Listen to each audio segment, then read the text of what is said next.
Hey there, it's Donna Doyon. After I recorded and while I was editing episode 69 of my podcast, I had a few thoughts as I was listening to it replay. One of the things that occurred to me was that before I recorded the podcast, I drew an oracle card and I thought it was pretty cool. So the card that I drew is called Fresh Approach. Let's see if you can see that.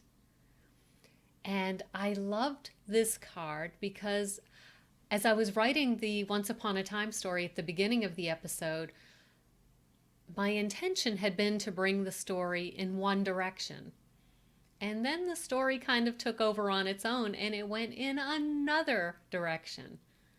And at one point, my eyes had dropped down to this card because I have a little picture frame that I keep by my desk and I put each day's oracle card into it so I can look at it and reflect on the message for the day.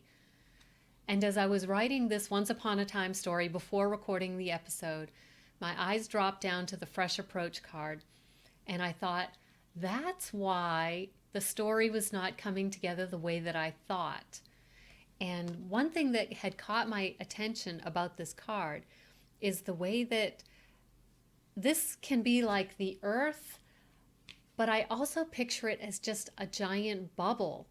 And it's almost like her hands are grasping it, almost like it's a balloon. And I just kind of, when I looked at this, I thought, it looks like a bubble. It looks like a balloon. And she's holding it, and she has the opportunity to just let it go, and then that balloon go all over the place.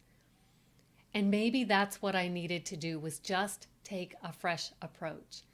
And so the story in this week's episode went in a different direction than I wanted it to. Therefore, the entire podcast episode went in a different direction.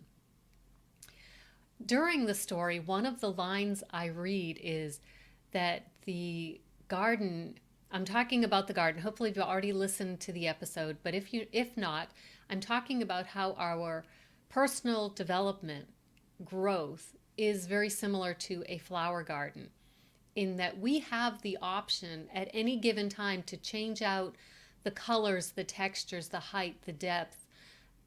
We can switch out the flowers in our gardens. It can go from being small and dainty to being big and bold. We have that power in our gardens. We have that power in our lives. One thing that I wrote in the story was, I commented that depending on the flowers you have in your garden, that will attract some insects and birds, and it will repel other insects and birds. And sometimes you don't know the impact that a small change might have. I believe it's not dandelions. Most people consider weeds. I think they're gorgeous flowers. I can't think of the marigolds. Marigolds have a strong odor, and I believe that they repel certain insects. And so if you had a lot of marigolds in your garden for years, and then you decided you were ready for a change, suddenly some of the insects and the pests that you never had to deal with, suddenly you may find them in your life because you got rid of something that was keeping them away. So as you're making changes in your personal life, that's something to be mindful of. Sometimes we'll change an activity that will invite the people and the butterflies into our gardens, the ones that we really would love. So play around with your activities. Be mindful of the choices and the changes you make to see what the results are. Because sometimes that you can feel a little unsettled, say, what, I made this change and suddenly I have all of these Japanese beetles in my garden. Well, perhaps just adding a small cluster of marigolds would keep those away. And for any of you who are gardeners, I don't know if marigolds repel Japanese beetles. That's just something that came to mind. That is one of those insects that we deal with here in New England. Another point that I had made at about 4.5 minutes into the podcast, I was talking about small, delicate blossoms that they're barely noticed. That's how I would have described myself many years ago, and in some situations, how I would still describe myself. The thing to remember is just because you're small and you're delicate, when you're in this big, big, bushy garden, sure, you may not get noticed.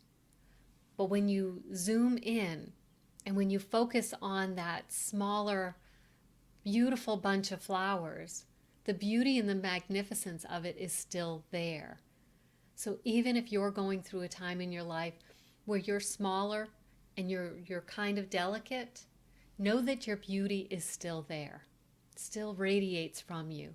Sometimes it can be overpowered by what's around it, but the beauty is still there. And then just a quick clarification point at around 19 and a half minutes, I was talking about how I consider myself to be a well-manicured garden, very orderly garden. Trust me, that's on the inside, not the outside. No manicures, hair's like this, kind of, just the comfortable t-shirt, sweatshirt look. So sometimes the manicured and the orderliness is on the inside, and it's not necessarily something you see on the outside. So those were a few thoughts that I had as I was doing post-production on this week's episode of Reflections of a Recovering Ugly Duckling. I hope you enjoyed this. Would love to hear your comments, your feedback in the comments. Have a great day, and I will see you the next time.